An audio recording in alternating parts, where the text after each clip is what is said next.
Buenas tardes, hermanos. Realmente una vez más es un gozo poder estar con ustedes y poder compartir la palabra del Señor. Quisiera hacer mención de lo que sucedió hace 2 años. El Ministerio Ligonier se juntó con Lifeway Research y comenzaron a hacer una encuesta con la intención de medir la temperatura teológica, es decir, con la intención de ver dónde se encontraba espiritualmente, teológicamente, la vida de los estadounidenses. Los resultados fueron alarmantes. El 15% de adultos americanos afirmó no creer en la resurrección de Jesucristo. Y el 21% de ellos rechazó la idea de que el sacrificio de Cristo fuera la única esperanza para el ser humano, para el pecador. Pero esto no es todo. El 40% de adultos estadounidenses afirmó creer que Jesús era el primer y más importante ser creado por Dios. Y el 31% estuvo de acuerdo en que Jesús fue un gran maestro, un gran ejemplo, pero que no era divino. Ahora, con eso en mente, abramos las Escrituras a Colosenses, en el libro, en la carta del apóstol Pablo a los Colosenses, capítulo 1, del 15 al 23. Colosenses capítulo 1, 15 al 23.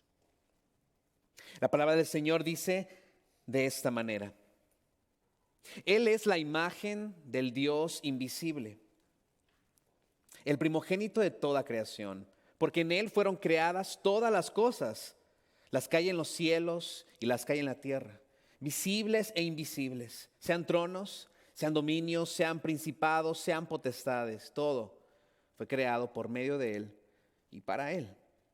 Y Él es antes de todas las cosas. Y todas las cosas en Él subsisten. Y Él es la cabeza del cuerpo, que es la iglesia.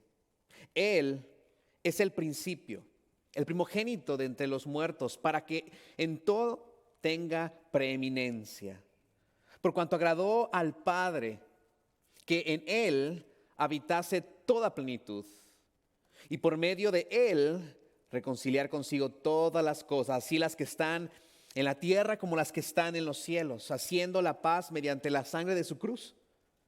Y a vosotros también, que erais en otro tiempo extraños y enemigos en vuestra mente, haciendo malas obras, ahora os ha reconciliado en su cuerpo de carne, por medio de la muerte, para presentaros santos y sin mancha e irreprensibles delante de Él. Si en verdad permanecéis fundados y firmes en la fe y sin moveros de la esperanza del evangelio que habéis oído, el cual se predica en toda la creación que está debajo del cielo, del cual yo, Pablo, fui hecho ministro. Como ustedes tal vez pudieron notar en este pasaje, hay 2 líneas que corren, hay 2 aspectos principales que el apóstol Pablo nos quiere mostrar en este texto. El primero tiene que ver con la persona que él constantemente habla aquí con el pronombre él. Si usted da cuenta, en ninguna de estas partes encontramos, al menos en este del 15 al 23, no encontramos la expresión Jesús o Cristo. Pero sabemos que este él, del que está hablando Pablo, de acuerdo al contexto, tiene que ver con Jesús. Así que lo primero que Pablo hace en estos textos es enfocarse en la persona de él, en la persona de Cristo. En otras palabras, ¿quién es Jesús? ¿Quién es el Hijo? ¿Quién es Jesús? Y la segunda gira en torno a la obra de Cristo. Es decir, ¿qué vino a hacer Jesús?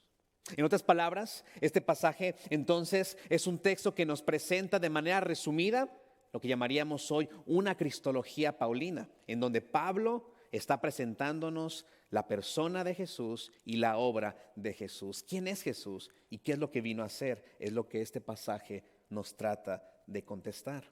De hecho, es muy similar, si ustedes pueden notar o pudieron notar, es muy similar a la cristología que encontramos y que ustedes han estado estudiando en el Evangelio de Juan, capítulo 1, del 1 al 18. Temas muy similares. Así que veamos lo que Pablo quiso enseñarles a ellos y también a nosotros sobre la persona y la obra de Jesucristo. Empezando con la persona.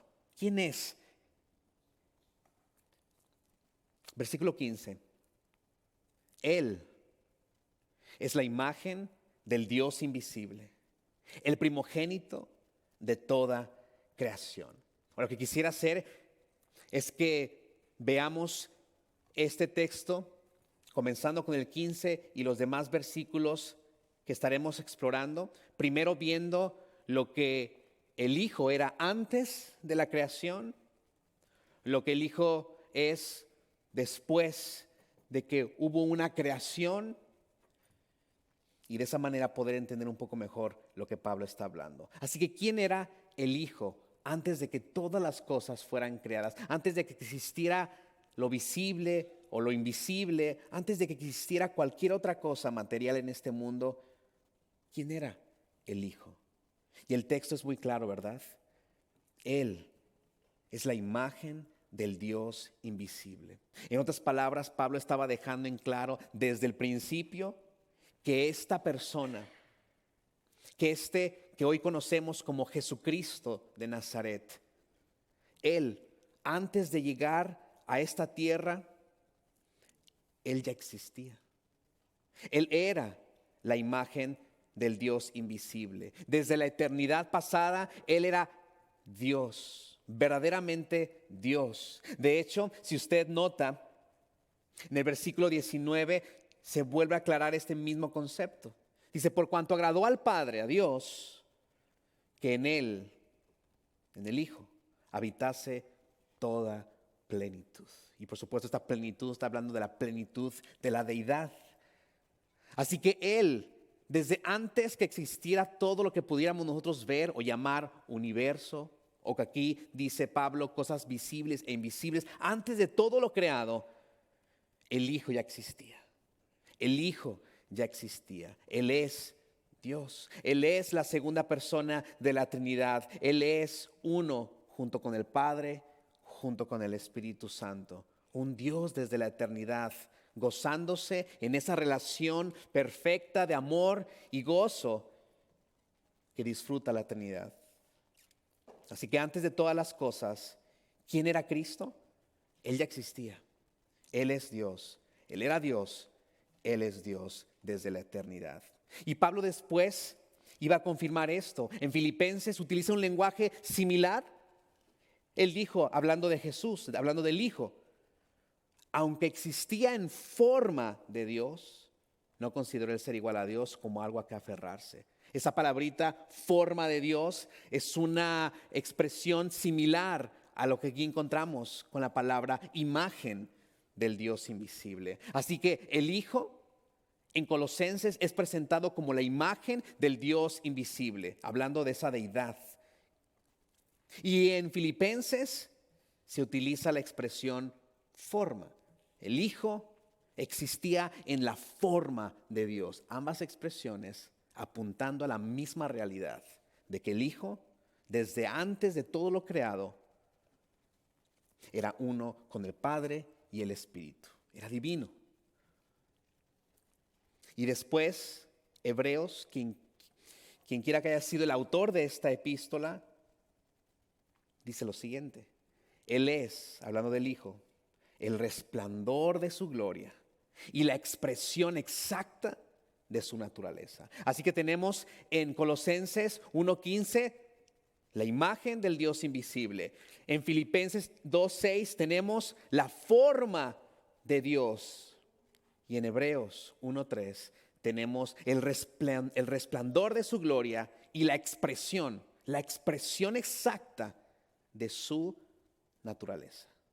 3 diferentes expresiones, pero todas apuntando a la misma realidad. Que Jesús, que el Hijo, es Dios.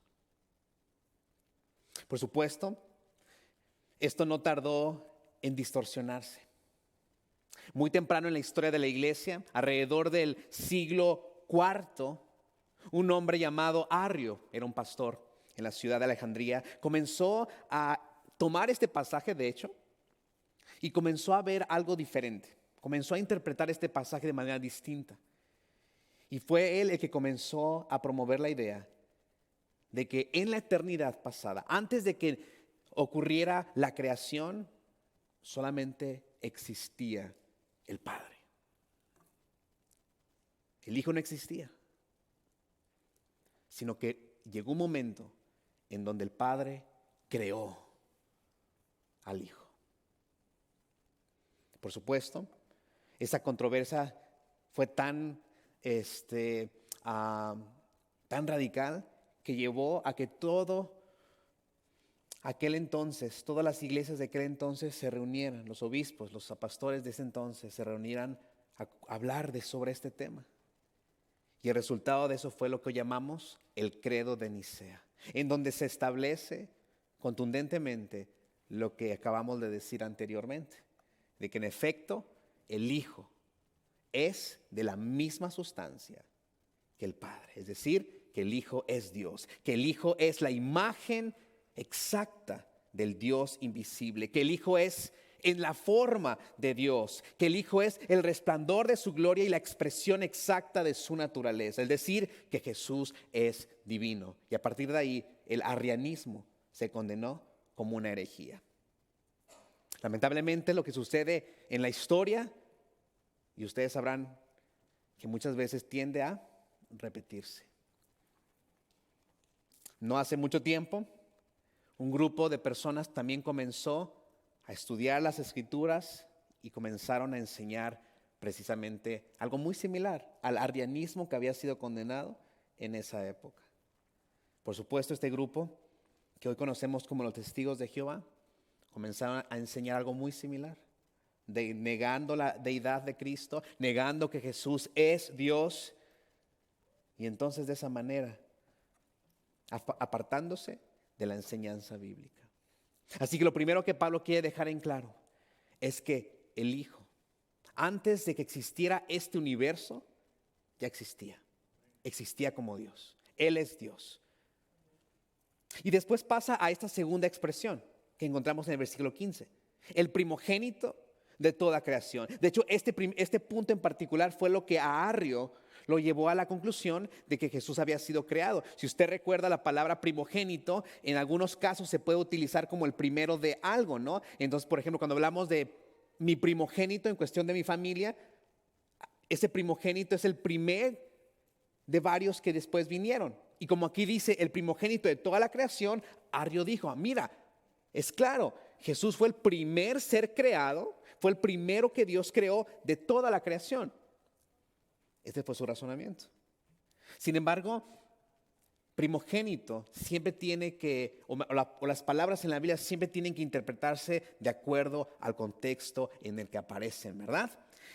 Y simplemente es tan interesante, si usted nota en este pasaje, solamente unos versículos más abajo, podrá darse cuenta de que en realidad Pablo no tiene eso en mente. Es decir, él no está pensando que Jesús fue creado por Dios en algún punto antes de todo el universo. Si usted nota, en el versículo 17 hay una expresión que es importante.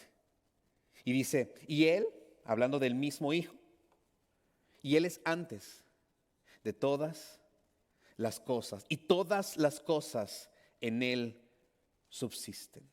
Así que podemos ver, cuando vemos ese texto y lo combinamos con primogénito de toda la creación, y lo combinamos con lo que dijimos anteriormente de la imagen del Dios invisible, no queda espacio para pensar que el Hijo haya sido creado por el Padre. Más bien lo que vemos es de que este Hijo es antes de la creación, Él es distinto de la creación y específicamente primogénito tiene que ver con, Él es el heredero y gobernante de la creación. Así que la expresión primogénito no tiene que ver con Jesús siendo formado, creado por Dios. Más bien tiene que ver con el Hijo ejerciendo una autoridad, un dominio, una soberanía una supremacía sobre toda la creación. Él es antes de la creación, Él es distinto a la creación, Él está exaltado, muy por encima de toda criatura. ¿Y por qué? Porque Él es Dios. Así que la frase primogénito de toda creación apunta a su control, apunta a su poder, apunta a su gobierno que Él ejerce sobre cada rincón de lo que Él creó. Que es lo que vamos a ver más adelante, cuando hablemos de la obra del Hijo. Pero solamente estamos mostrando algunos puntos aquí para que tengamos en cuenta. ¿Quién es entonces el Hijo?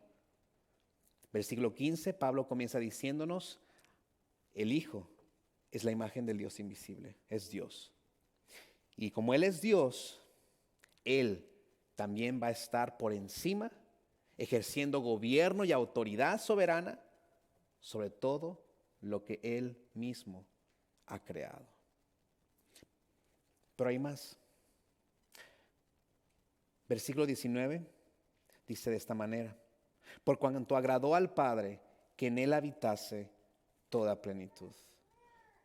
Y aquí entonces pasamos de la eternidad pasada, cuando no existía absolutamente nada y solamente estaba Padre, Hijo y Espíritu Santo en esa gloriosa Trinidad, pasamos a un momento ahora ya en la historia en donde el Padre, Dios, dice el texto, agradó que en Él habitase toda plenitud.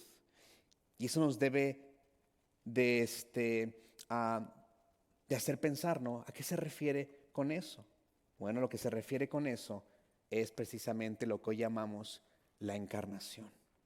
Así que llegó el momento en donde Dios decidió entonces entrar a la historia y hacerse hombre. Como después diría el mismo Pablo en esta carta, unos versículos después, en Él, en Jesús, en el Hijo, habitó toda la plenitud divina, de manera que llenara todo en su cuerpo. Así que pasamos de la eternidad pasada y ahora nos muestra aquí Pablo algo que hizo o algo que muestra la identidad del Hijo. ¿Y qué es lo que nos muestra ahora? Que el Hijo, que es Dios, se encarnó. Y después, versículo 18, nos dice algo más de la identidad de este Hijo. Y Él es la cabeza del cuerpo que es la iglesia, el que es el principio, el primogénito de entre los muertos, para que en todo tenga la preeminencia. Y aquí podemos ver lo que Él es después de la encarnación. ¿Quién es el Hijo después de la encarnación? Bueno, Él sigue siendo Dios, pero ahora tiene un nuevo título: la cabeza del cuerpo que es la iglesia. Así que Pablo va de la eternidad pasada diciéndonos el Hijo es Dios. Después nos muestra cómo este Hijo, una vez que se crearon todas las cosas y por supuesto Él estuvo activo en todo eso, Él nos dice que este Hijo tiene dominio, autoridad sobre esta creación porque Él es el primogénito de la creación, el que gobierna la creación con soberanía absoluta. Y después nos dice que en algún punto en la historia este Dios se hizo hombre y en Él habitó la plenitud de la deidad. Y haciéndose hombre, recibió un título que no tenía antes: ser la cabeza del cuerpo que es la iglesia y convertirse en el primogénito de entre los muertos. La resurrección. El primero en resucitar para nunca más volver a experimentar la muerte. Eso lo hizo el Señor Jesús. Así que Él es Dios desde la eternidad pasada, la imagen del Dios invisible. Él es Dios hecho carne, sigue siendo Dios hecho carne. Y en su estado de Dios y hombre en una sola persona, Él se ha convertido en la cabeza de la iglesia. Se ha convertido en el primogénito, en el primero en resucitar, garantizando precisamente la resurrección de todo su pueblo. Y de esa manera, como dice Pablo, Él tiene la preeminencia. Esto nos lleva entonces a comenzar a meter más información al hablar de la obra de Cristo. Versículo 16. Porque en Él fueron creadas todas las cosas, las que hay en los cielos y las que hay en la tierra, visibles e invisibles, sean tronos, sean dominios, sean principados, sean potestades. Todo fue creado por medio de Él y para Él. Y Él es antes de todas las cosas y todas las cosas en Él subsisten. Así que aquí empezamos con la primera de las actividades que Pablo nos muestra en este pasaje. ¿Y cuál es la primera actividad de esta persona que es la imagen exacta de Dios? Es decir, Dios, ¿cuál es una de sus actividades? Crear todas las cosas, ya sean visibles o incluso invisibles. Y aquí uno se pregunta, ¿a qué se referirá con eso de invisibles? No tengas problema por esa pregunta. Inmediatamente se nos contesta: tronos, dominios, principados o potestades. ¿Qué significa eso? Significan todas las huestes celestiales que están de alguna u otra manera en algún tipo de rango. Si usted ha visto en la Biblia, hay diferentes palabras para los seres celestes, ¿verdad? Hay ángeles, hay serafines, arcángeles. Todos esos rangos entran en estas expresiones: tronos, dominios, principados, potestades. Todo eso forma la hueste angelical, la hueste que no podemos ver, pero que Dios creó. Él lo creó. En Él, dice el texto, fueron creadas todas estas cosas. Y es por eso que el versículo 17 dice: si Él creó todas las cosas, entonces eso significa que Él es antes de todas las cosas. Él tiene una prioridad temporal a todo lo que existe. ¿Por qué? Porque Él ya existía como el Dios soberano. Y entonces, cuando Él creó todas las cosas, la parte final del versículo 17 dice: todo esto que Él creó, todas estas cosas que Él ha hecho, en Él subsisten. ¿Qué significa esa expresión? Significa que Él sostiene todas las cosas en orden. Él es el que sostiene todo a través de su poderosa palabra, como Hebreos 1:3 también nos muestra. Por mucho tiempo en la filosofía griega se enseñaba la idea de una especie de fuerza impersonal que gobernaba y mantenía el mundo en orden, que no se salía que no se convertía en un caos. Y es una buena pregunta, ¿no? ¿Qué es lo que mantiene que este universo, que este planeta, que las cosas visibles que vemos, la naturaleza y todo lo demás, qué es lo que mantiene que todo se mantenga en orden? ¿Qué es lo que le da coherencia, sentido, armonía a todas las cosas para que no se convierta todo en un caos? La filosofía griega dio muchas respuestas a eso. Una de ellas fue la creencia de una fuerza impersonal, de una ley que trataba de gobernar y unir todas las cosas. Era lo más que podían ellos en su mente decir, debido a que no acudían a las Escrituras. Pero aquí tenemos la respuesta. En realidad, el que mantiene todo en orden, el que mantiene este mundo existiendo, el que mantiene que este planeta no se acerque más al sol para quemarnos, o que se aleje demasiado del sol para congelarnos, el que mantiene todo en orden, se llama el Hijo de Dios. En Él subsisten todas las cosas. Si Él no estuviera sosteniendo el mundo, si Él no estuviera sosteniendo a usted y a mí, en ese mismo instante dejamos de existir. La razón por la que existimos es porque Él, como creador, no solamente nos hizo, también nos mantiene con vida, mantiene que nuestro cuerpo se mantenga como Él lo estableció. Él es el que mantiene todo en orden. En Él todo subsiste. Por lo tanto, la primera obra del Hijo es la obra de la creación. Él estuvo junto con el Padre y el Espíritu Santo, estuvo activo creando, estuvo activo como el agente de la creación. Y también Él es el sustentador de la creación, creador y sustentador, el que hizo todas las cosas y en quien todo subsiste. Ambas cosas tienen que estar de la mano, creación y sustentador, creación y providencia. Ahora, ¿por qué es importante para Pablo hablar de esto? Porque de acuerdo con el versículo 28, capítulo 2, versículo 18, había algunos que se habían infiltrado en la iglesia de Colosa enseñando algo distinto. Dice de esta manera: no dejen que les prive de esta realidad ninguno de esos que se ufanan en fingir humildad y adoración de ángeles.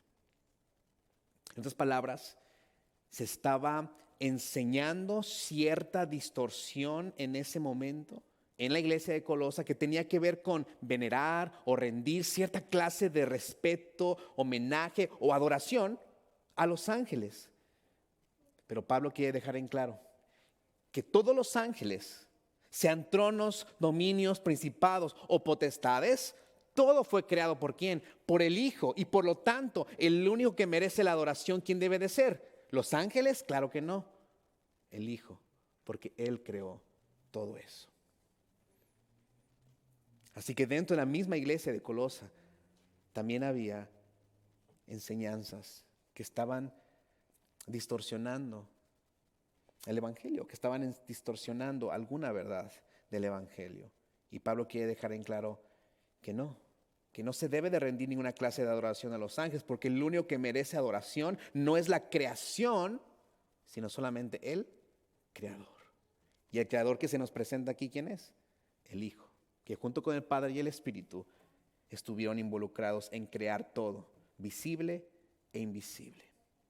Y esto nos lleva entonces al versículo 19, que como dije, ese versículo 19 es el punto en donde este hijo divino se hace carne, toma carne, ¿verdad? Se hace hombre. Sin dejar de ser Dios, Él toma la humanidad y se convierte en el Dios hombre. Por eso dice el versículo 19, por cuanto agradó al Padre que en Él habitase toda plenitud y por medio de Él reconciliar consigo todas las cosas, así las que están en la tierra como las que están en los cielos, haciendo la paz mediante la sangre de su cruz, versículo 21, y a vosotros también, que erais en otro tiempo extraños y enemigos en vuestra mente, haciendo malas obras, ahora os ha reconciliado en su cuerpo de carne por medio de la muerte.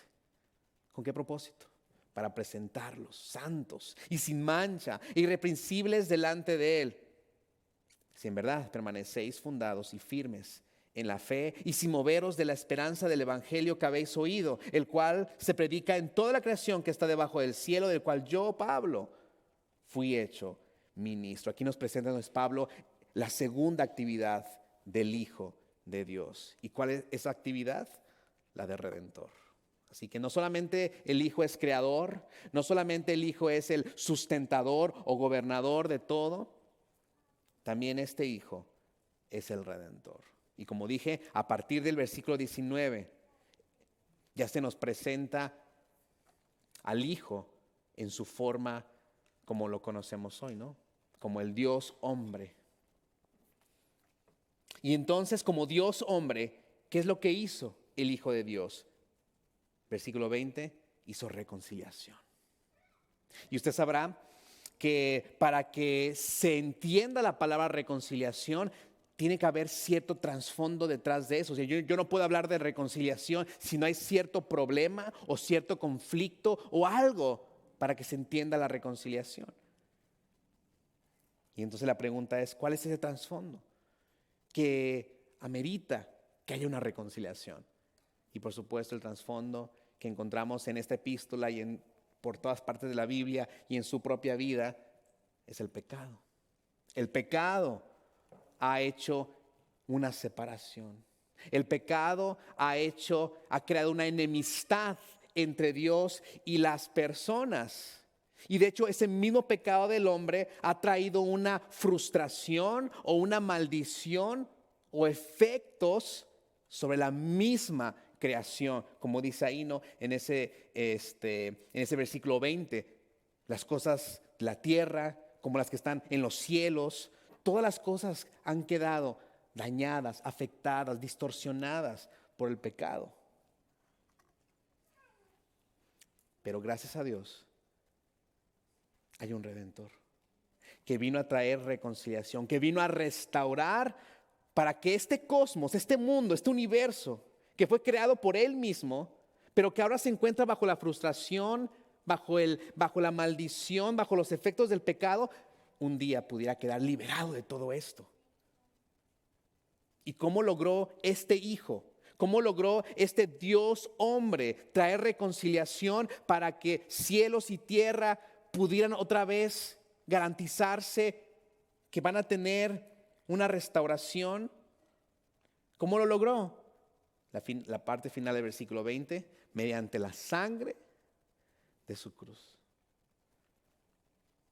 Así que Pablo comienza desde lo macro, desde lo general. El universo fue afectado por el pecado, y la muerte de cruz, la muerte de Jesús en la cruz, también ha traído el beneficio de que va a restaurar los cielos y la tierra, de manera que, como dice Apocalipsis, tendremos o disfrutaremos cielos nuevos y tierra nueva. ¿Por qué? Por la cruz. Comienza de lo general para después ir a lo particular. Y esa misma cruz, ese mismo cuerpo que fue crucificado en esa cruz, versículo 21, también a vosotros ha hecho algo. ¿Qué es lo que ha hecho? La misma idea, reconciliación. Eras enemigo de Dios por causa de tu pecado. Estabas totalmente alienado, lejos de las cosas del Señor por causa de tu pecado. Y como dice el texto, tu mente estaba entenebrecida. Y porque estaba entenebrecida, ¿qué es lo que hacías? Dice el texto, haciendo malas obras. Así que tanto la mente como la voluntad o la conducta de nosotros previo a Cristo en nuestras vidas estaba inclinada hacia la maldad. Inclinada, nos deleitábamos en eso. Nuestra mente estaba entenebrecida y por lo tanto practicábamos el pecado, vivíamos en el pecado, estábamos muertos, como dice Pablo, en nuestros pecados y delitos. Pero algo pasó, que este Dios hombre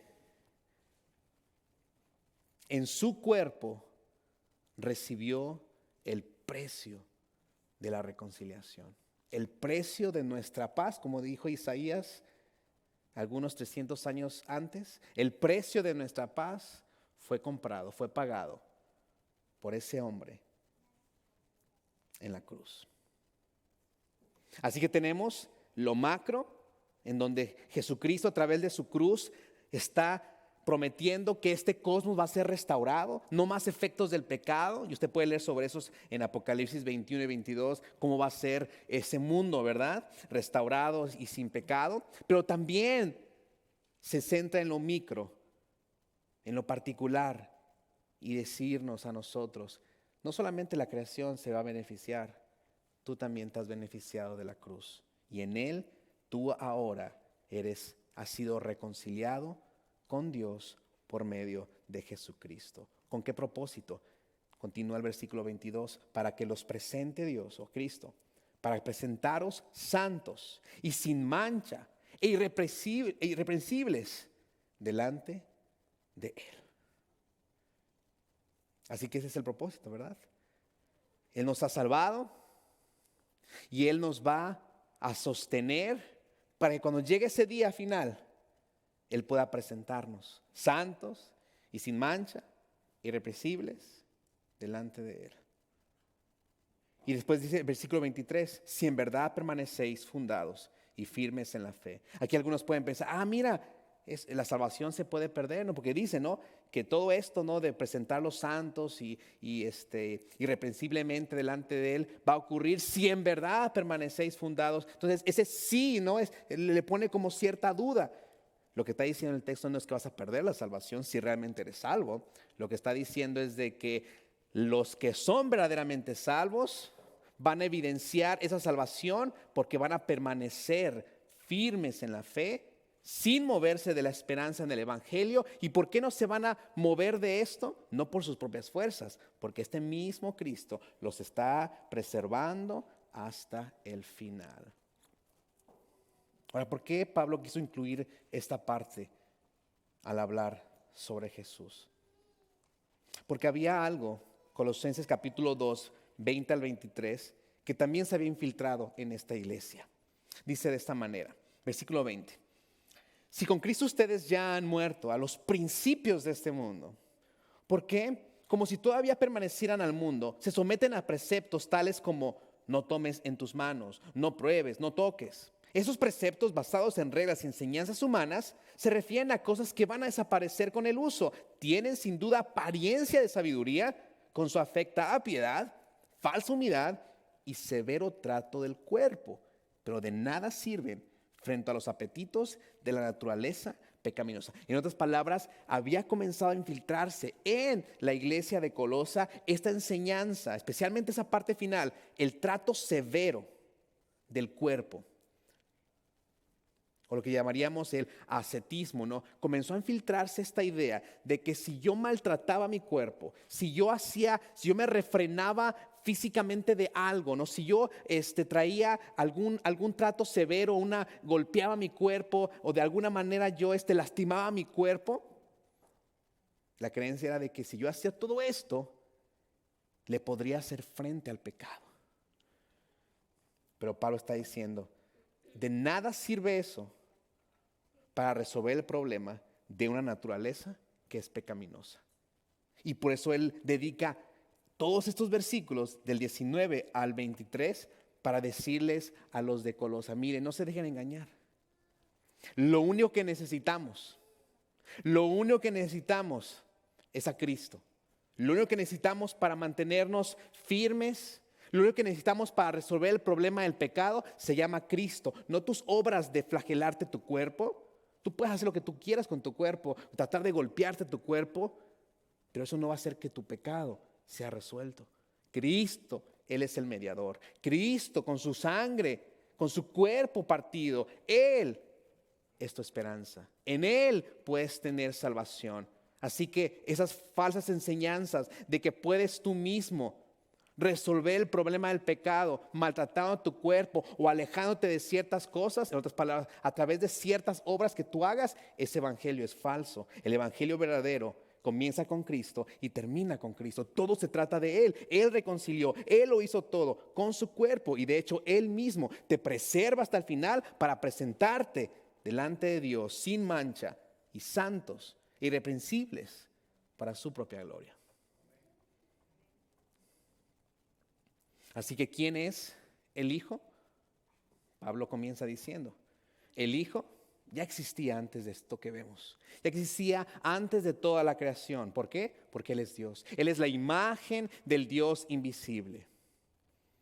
Y este Hijo, que es Dios, en algún punto decidió crear.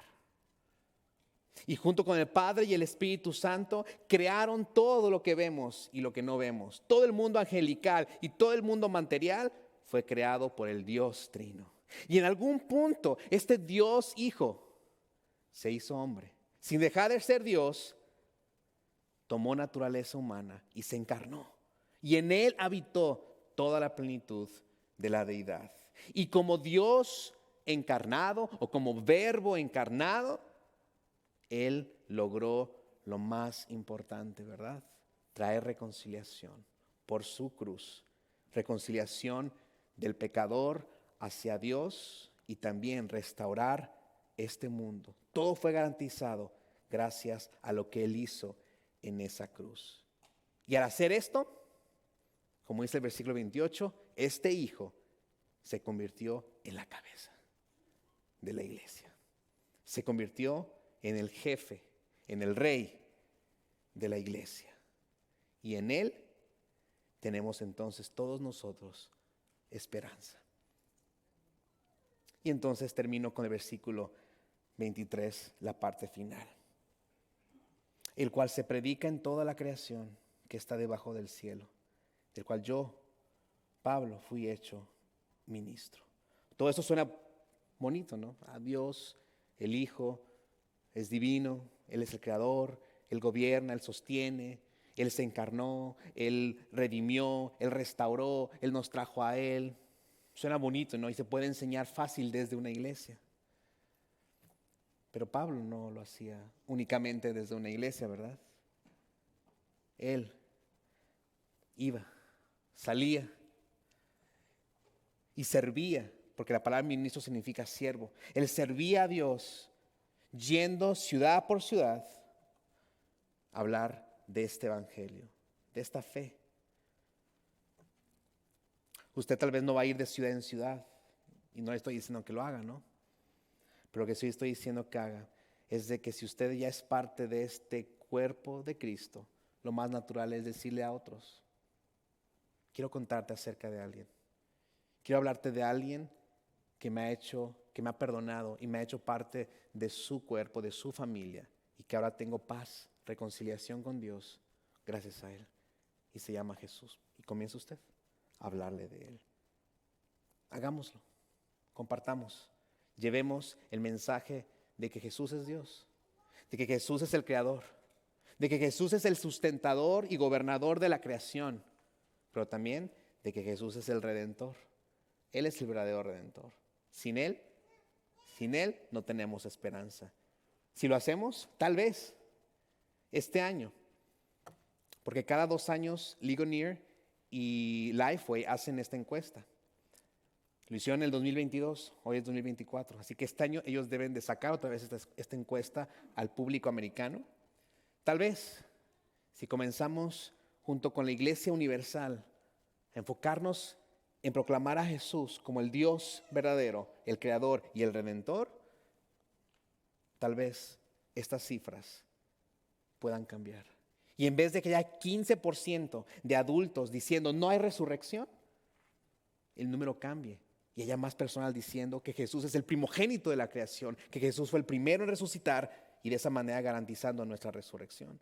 Y en vez de que haya 21% diciendo no, eso del sacrificio de Cristo no es la única esperanza, hay otras maneras de poder ser salvo y estar bien con Dios, tal vez ese número baje y comiencen más personas a decir no, solo la cruz, solamente la cruz es nuestra esperanza. Y tal vez ese 40% de adultos que pensó que Jesús había sido creado por Dios cambie y comiencen a decir como Pablo: Él es antes de la creación y Él es el primogénito de la creación y Él es el creador de la creación y por lo tanto Él es Dios. Y tal vez ese 31% que dijo que Jesús era un buen maestro, no un buen ejemplo a seguir, pero que no era divino, cambie y haya más personas que digan amén. Creo en la Trinidad, en Dios Padre, Dios Hijo y Dios Espíritu Santo. Vamos a orar. Padre, ayúdanos en esta labor tan complicada, en un mundo tan confuso, confundido. Ayúdanos, Señor, a poder compartir, Señor, esas buenas noticias de que en Cristo hay esperanza, de que en Cristo y su cruz tenemos reconciliación. Y también a poder, Señor, compartir este evangelio, Señor, con las personas que tú pongas en nuestro camino. Tal vez no estamos llamados a ir a otros lugares, a otras ciudades, a otros países, pero sí tenemos una esfera de amistades, de familia. Ayúdanos con ellos, Padre, a compartir las buenas nuevas del evangelio. Permítanos influir, Señor, en esta cultura, con tu palabra. Rogamos todo esto en el nombre de Jesús. Amén.